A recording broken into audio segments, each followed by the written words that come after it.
That's what I call an opening. Come on. Yeah.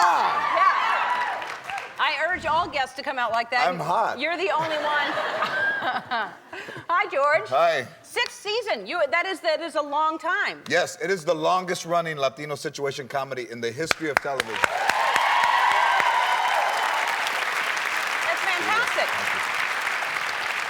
You've got Ugly Betty, you've got your show, you've got a lot of, that's fantastic. You know, Ugly Betty, it's fantastic, and I want to congratulate America Ferrera in person, on camera, everywhere that there is. I mean, I did a movie with her called Real Women Have Curves. Yep. Which they do. Yeah. And they do because I slid while I was working my little hand there. And so we called her and sent her flowers, my wife, and I did that movie. And then actually my wife said that she should play my daughter on the show. And I was like, yeah, you know, she's a little older. And now I realize that my wife, again, was right. Yeah. You know, so. Well, it worked out okay for both of you. Yeah, it did. I have my wife's kidney inside of me, but the intelligence has yet to filter through my body. Yeah.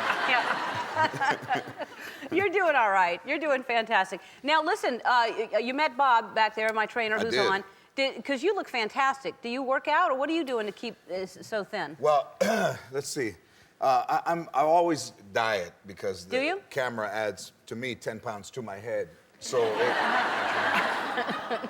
but I always try to diet, and then I got to the point where I felt a little heavy, and I wore like a man girdle. We call it the myrtle, which is really, it would be like if I put Ryan Seacrest T-shirt on. I mean, you just pull it over.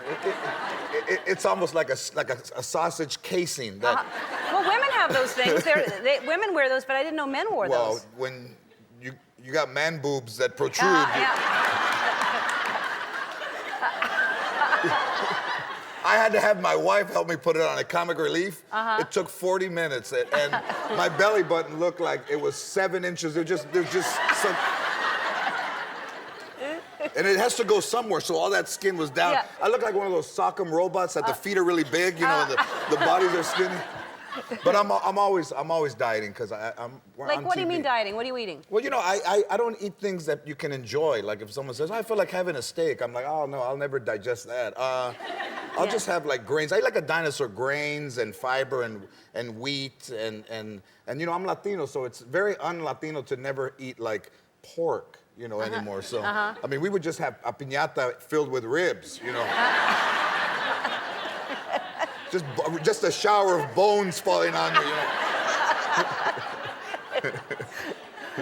But you don't work out. It's all. I don't about work the out. food? You know what I did? I hired a trainer, but I did it early in the morning so that I wouldn't remember being there. And then I would take Tylenol PM at night, so I was really in like that really beautiful kind of fog, you know.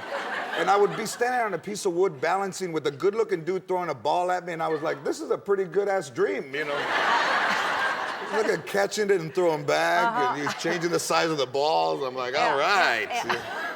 Well, you get out and you exercise, you play golf, right? I play golf. Actually, I hosted the Bob Hope Chrysler Classic. I've been named the official host of a PGA golf tournament. Bob Hope's widows named you, right? Yes, Is that right? Dolores asked that I would continue to follow in Bob's footsteps. Huh? Yeah, that's for a Latino to host a PGA Tour event would be like them playing like Teddy Pendergrass at a Klan rally, you know. You know,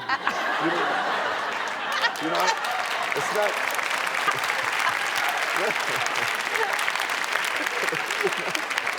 I don't know where that came from, but you know, it's. What an obscure reference. But I mean, I grew up hitting lemons in the backyard, and then I grow up and I love golf, and then I end up hosting a PGA Tour event, which is. It's got to be a little different with you hosting it. What have you done to change it? Well, I celebrate every shot. And then I do the robot, and I do this thing called the skateboard, you know, I go like that. You know, and I brought more stars. I brought Ray Romano was out there, Jimmy Kimmel was out there, Cheech was out there, Don Cheadle, Sam Jackson, De La Hoya. I brought Clint Eastwood. Wow. I don't think he'll remember being there, but he was there. And he did me a favor by showing up. I mean, it's one of those where you invite Clint Eastwood. I know Clint Eastwood really well, but it's like when you have a date and you're not sure that the date's gonna show up, and then here comes Clint on the driving range, and I thought, wow, my date is here. That's amazing. Yeah. That's incredible. It's kind of like a man love thing. I love him. Yeah, that's okay to do. Yeah, it's all right? Yeah, it is. I think so. You're not eating pork and you love men. You know. Good. That's me. You nailed me. That's it. Watch the 6th season premiere of George Lopez tonight at 8 on ABC.